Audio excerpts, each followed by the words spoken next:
Rich people don't learn from poor professors, and in this video I'm going to be showing you my 3-step system for creating commercials or ads specifically for YouTube and Facebook.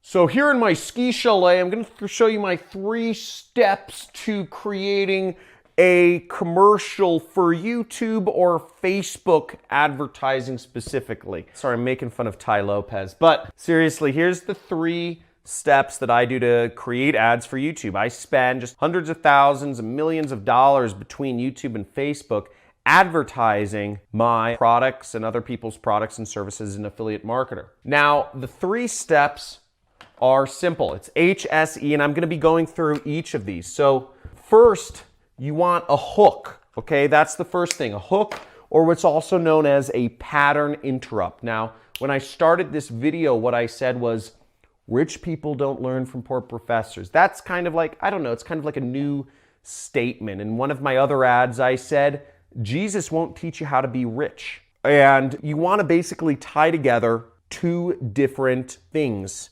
that don't normally go together to create a good hook. That's a pattern interrupt. It's like, what? You know, one thing I said to one of my friends, which like just caught his attention, you know, I was talking about my experience at Burning Man, and I said, oh yeah, you know, I went out one night and I could taste all the lights. You know, I was looking at this red light and it tasted like a strawberry. And he's like, what? You can't taste lights. And, you know, but that's like catches people's attention.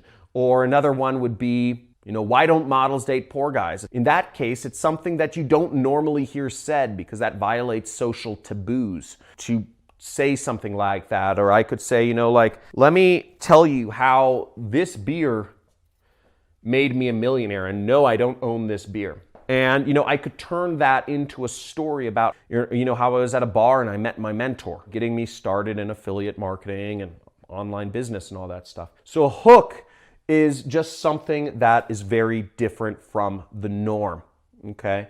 And you can use hooks for anything, no matter what you're selling. I used a couple different examples, but tie together things that don't normally go together. I was at Burning Man and I was literally tasting colors and, you know, it's like, what? You know, where does things go from there? I think the best hooks actually sort of have to do something with the subject you're talking about. Like I said, Jesus won't make you rich. Right? I'm talking about money. Like that ad is meant to sell a training program of mine, which if you want to learn more about, there's a link in the description, or you could subscribe to my channel. But, you know, training program of mine that actually teaches people how to make money online. But most people don't tie together like religion and making money, or they don't say Jesus, you know, it's like, oh, don't use that name, you know, like, so that gets people's attention. Second thing is you want to have a good story. Everything, marketing, all sales is, it's storytelling. It's good directed storytelling that should overcome objections while you're telling the story and display the benefits of the product you're selling. Now, the way I like to tell stories is you can't just dive into a long story. Don't you hate it when you're talking to somebody, you say, oh, your dog got sick, what happened? And they launch into like this 10-minute story and you're just like, bro, I didn't want that much detail, right? You know, it's like, okay, like you told me your dog was sick, give me like 2 more sentences, right? And you're like, well, you know, I thought he'd really like this garlic chicken I got from Zanku Chicken, you know, the Mediterranean chicken place, and I guess dogs can't eat garlic, so he just diarrheaed all over my kitchen. You're like, haha, like I got a little more detail. That's all I want to know. I don't want the 10-minute version. I just wanted the, you know, the 30 seconds longer version. Now, after those 2 sentences, if they were to say, he diarrheaed all over the kitchen, really? Like, what'd you do next? They're giving you permission to go into a little bit of a longer story, right? I'm going to spare you the detail about what happened to my dog. But the point is, they give you permission to go into longer detail. So you told them 1 sentence, get into my formula.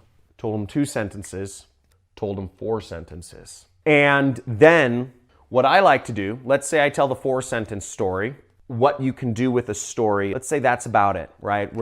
We're talking for a good YouTube or Facebook commercial. What you're talking about is you're talking about 2 to 3 minutes. Okay. Now on YouTube, you can go longer. You can go like 10 minutes. I say longer the better. But 2 to 3 minutes is a good baseline. Okay. Don't do it shorter. You're leaving money on the table.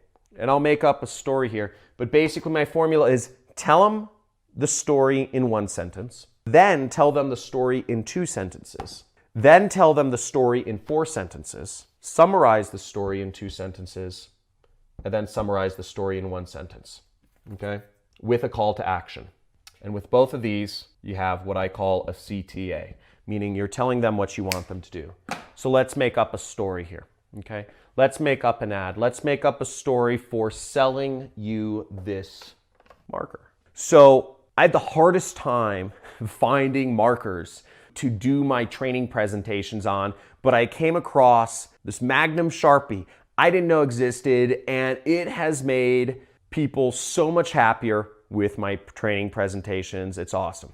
Told you a story in 1 sentence. Let's go into the story in 2 sentences. So before, the problem that I had was that I was using these boards and I would be using this little marker, you know, those little itsy bitsy markers. You could like barely see, they're like these little lines and you could barely see anything. And I was going through all this time of like drawing diagrams and then I'd post the video on YouTube and people would be like, John, I can't see what you're writing. So I did all this searching and Googling and I went to different office stores and I found they actually sell this rare brand of Sharpies, that are really hard to find, called Magnums. And they're these huge monster thing. I call them man markers. And you can write big and people can understand them. Told the story in 2 sentences. Now, if I were to go further, I would tell the story in 4 sentences. So, you know, when I was writing small, it was hard for people to understand. And I felt like my markers were holding back me conveying information to my audience to help train them in something that's very important, which is learning how to start their internet business. When I started using these big markers, it completely changed around how I was able to teach, and it allowed people to actually get the information I was trying to convey. Since then, I've been able to get success story after success story. I have more subscribers on my YouTube channel than ever, and it's growing by hundreds a day. And not only that, but I'm also seeing success stories coming from my students saying, I was able to learn. The fact that I'm able to learn for free from mentors like you in such an easy to understand ways changed my life forever. Thank you, John. And that brightens up my day. Told it in 4 sentences. Now I'll summarize in 2 sentences.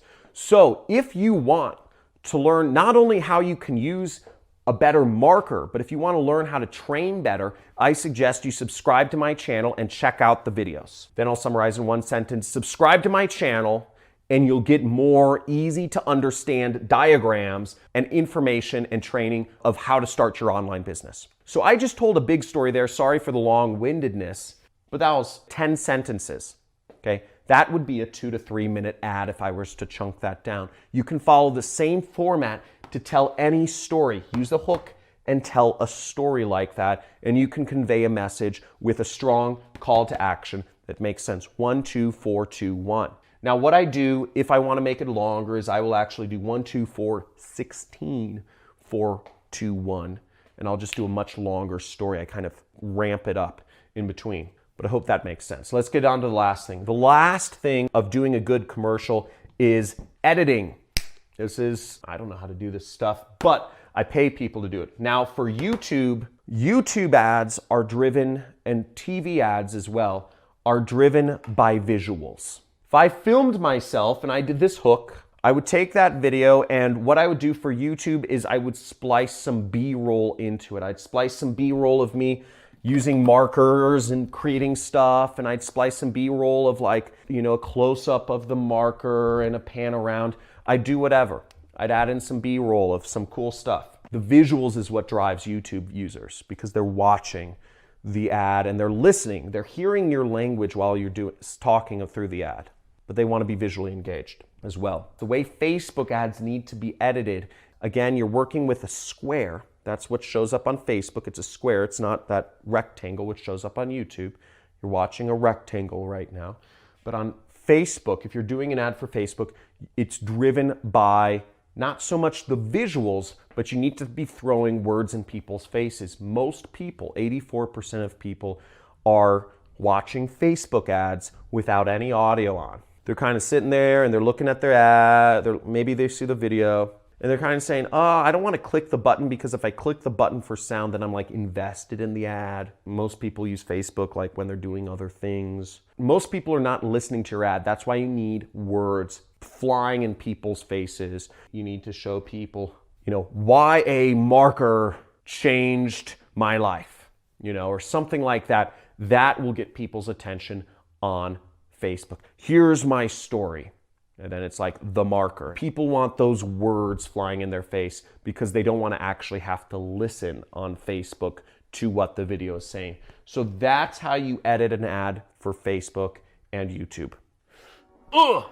That is good information. That's stuff I haven't told anybody yet, and this is a whole new world, this video advertising stuff. Now, if you got something from this, give me a big like and put a comment in there and let me know what was the most useful. Was it learning about the hook and the pattern interrupt? Was it learning about the story? Or was it learning about the editing? This is new stuff. Nobody's talking about this, and I hope you're getting a ton of value from this, because if you are, subscribe to my channel, hit that bell so you can see what new videos I come out with. I'm always coming out with new videos on a daily basis about how you can create an online business and make money doing so. So look forward to seeing you in my next video.